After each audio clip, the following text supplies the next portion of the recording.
Hello అండి. 3/3/2026 అంటే March 3వ తేదీ సంపూర్ణ చంద్రగ్రహణం రాబోతోందండి. కాబట్టి అందరూ జాగ్రత్తగా నియమాలు పాటించండి. సంపూర్ణ చంద్రగ్రహణం ఉంటుంది.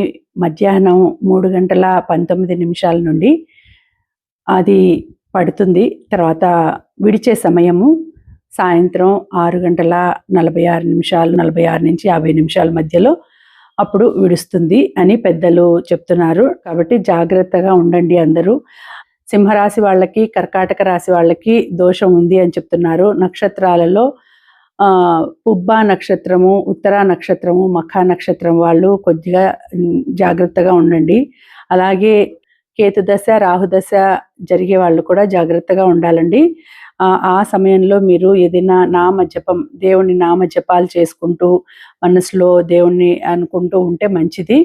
అలాగే ఆ రోజు గ్రహణ సమయంలో దేవునికి దీపాలు వెలిగించినా కూడా మంచిదేనండి. ఇంకా ఉదయము 11 గంటలకే భోజనాలు కంప్లీట్ చేసేసుకోండి. 11 గంటలకంతా భోజనాలు కంప్లీట్ చేసేసుకొని అరిగిపోవాల. అది అంటే గ్రహణం పట్టే టయానికి మనం తిన్న ఆహారము కడుపులో అరిగిపోవాలండి, డైజెషన్ అయిపోవాలి. సో అని చెప్తారు పెద్దలు. కాబట్టి అన్ని వస్తువుల్లోనూ అంటే లిక్విడ్స్ రూపంలో ఉండే దానిలో వాటిల్లో లిక్విడ్స్ లాగా ఉంటాయి కదా, ఊరగాయ, పెరుగు, పాలు, నీళ్లు, వీటిలన్నిటిలోనూ దర్భ అనేది వేసుకోండి. అది దర్భ వేయడం వలన దోషం అనేది ఉండదు. ఆ కిరణాలు చంద్రకిరణాలు పడినా కూడా ఏమీ విషతుల్యం కాకుండా ఉంటుంది. సో అవి వేసుకొని యూస్ చేసుకోవచ్చు మనము. తర్వాత దేవుణ్ణి అంతా అయిపోయిన తర్వాత పట్టు స్నానము, విడుపు స్నానం అని చేస్తారు. అంటే గ్రహణం పట్టినప్పుడు ఒకసారి స్నానం చేయాలి, మళ్ళీ తర్వాత గ్రహణం విడిచినప్పుడు ఒకసారి తల స్నానం చేసేయాలి. మామూలుగా పిల్లలు, అనారోగ్యంగా ఉండేవాళ్ళు, ముసలి వాళ్ళు ఇట్లాంటి వాళ్ళు చేయలేరు. సో మిగతా వాళ్ళు చేయొచ్చండి. అలాగే గర్భిణీ స్త్రీలు జాగ్రత్తగా ఉండండి. సో అందరూ కూడా జాగ్రత్తగా ఉండండి, ఈ నియమాలు పాటించండి. సో సింహరాశి వాళ్ళు, పుబ్బా నక్షత్రం, మఖా నక్షత్రం, కర్కాటక రాశి వాళ్ళు వీళ్ళు జాగ్రత్తగా ఉండండి. ఓకేనా?